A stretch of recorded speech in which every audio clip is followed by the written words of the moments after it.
Hello, thank you for joining me. My name is Alexis, and I'm with, Trade Fields. and we'll be discussing uh, about minimum wage, if it should be raised, if it should go down, or just altogether be gone. Again, thank you for joining me. My first question to you is, tell me a little bit about yourself. Well, I'm an up and coming YouTuber. I also am working on a podcast. It's both titled Not So Common Sense, where I apply my usual form of common sense approach to the topics that's dealing with politics today. Okay, thank you. Okay. In your own words, can you tell me about what you think about minimum wage? Well, the minimum wage right now is pretty much slave wages. It's heavily dependent upon the generosity of the business right now. Mm. Some states as well. If the state has a minimum wage, states like Georgia doesn't. It's too, all over the place. We need to have a minimum wage and we need to have it be risen. I once read a quote by FDR, and it says, "It seems to me to be equally plain that no business which depends for existence on paying less than living wages to its workers have any right to continue in the country." Good quote. He seemed to know it's about time for us to have a living wage. Yeah. And this was in 1933. Okay. It's well beyond that right now. It's 2021, and we're still dealing with a minimum wage problem where it's all over the place, and not enough people are making money and making a living wage. Mm-hmm. Like FDR said, if you can't pay your workers a living wage, you have no business being in existence, because you're making yourself money while your workers are making less. Okay. Who really gets hurt by having the minimum wage risen? Well, there's a lot of people who get hurt by it. Yes, there will be some businesses, like FDR said, that are living right now and then depending on paying their workers slave wages to exist, and some businesses who are just not willing to pay their workers more money. They would say, I'd rather go out of business and close my doors down instead of paying my workers some more money. Certain people will get hurt, but the thing we should look at is who does it benefit and how does it help people. Oh, and that leads into my next question. Who does it really benefit?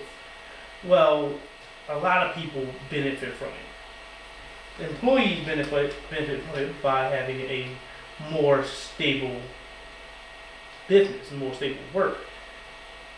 According to a December 31st, 2018 article by Vitamin.org, it gives people the incentive to work. The level of job security, it gives them job security. And it promotes local business. And about 43% of money that goes to national chains get put back into the community. Okay, you touched on some more questions already. How does the community benefits from minimum wage being risen?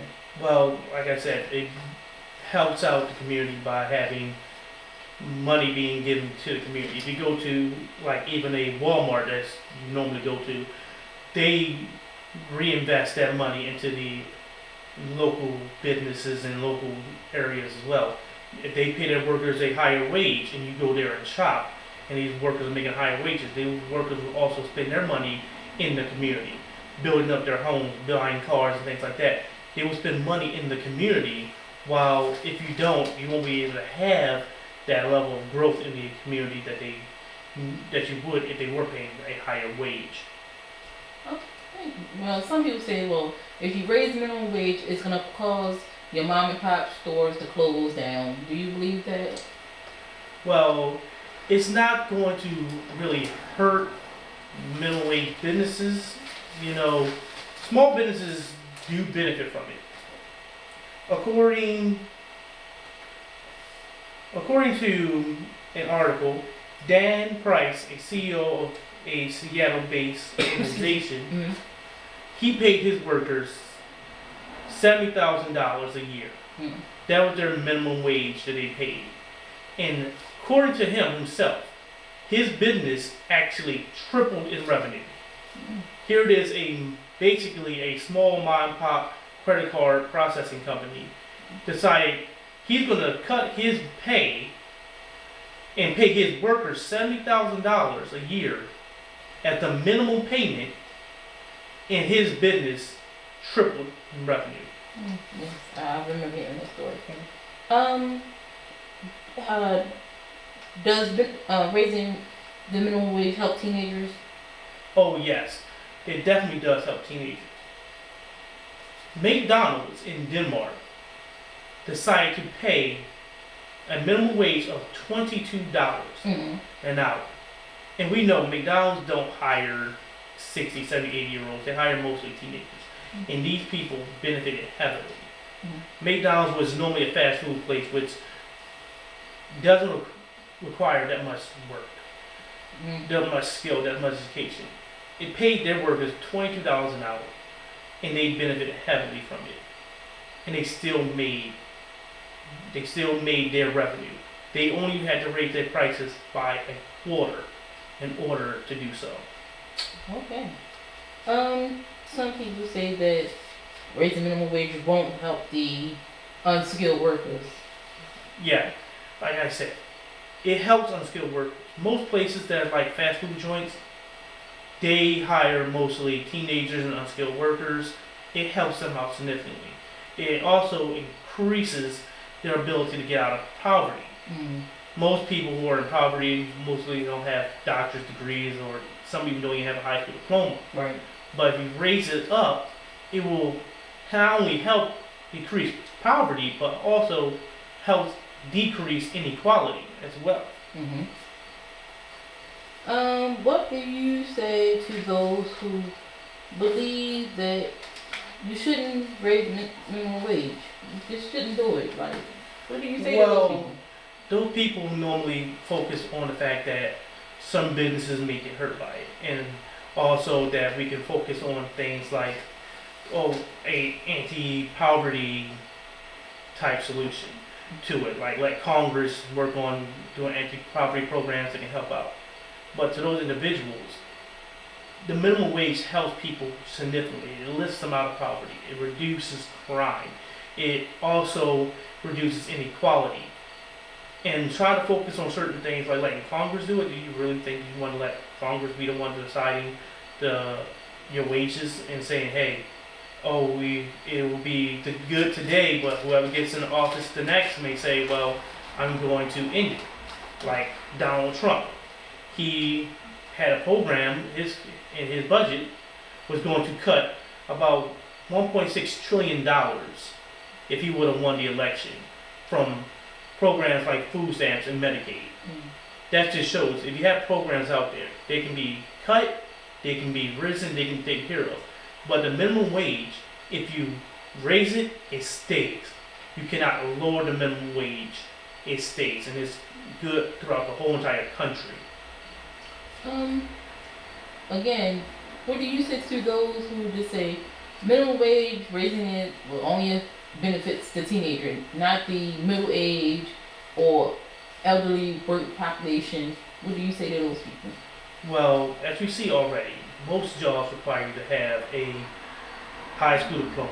It also requires you to have a degree for certain things. Like for me in banking, where I work in banking, I have to have at least a associate's degree.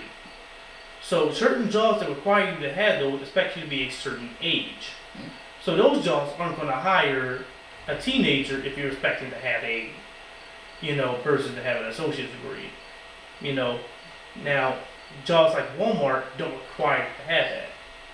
But other jobs like I said with banking and other things where you have to use some modicum of intelligence, they're going to require you to have a associate's degree, and that helps them out because no longer will we be able to have those jobs be to pay you $12 an hour, $11 an hour, and you have an associate's degree or a bachelor's degree.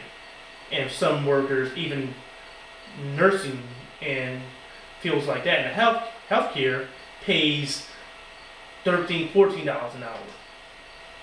It will establish that the minimum you can pay is $15, and that will be for the unskilled workers. So that would have to mean that the increase for them also increase for the individuals who have higher wages and higher degrees. Okay.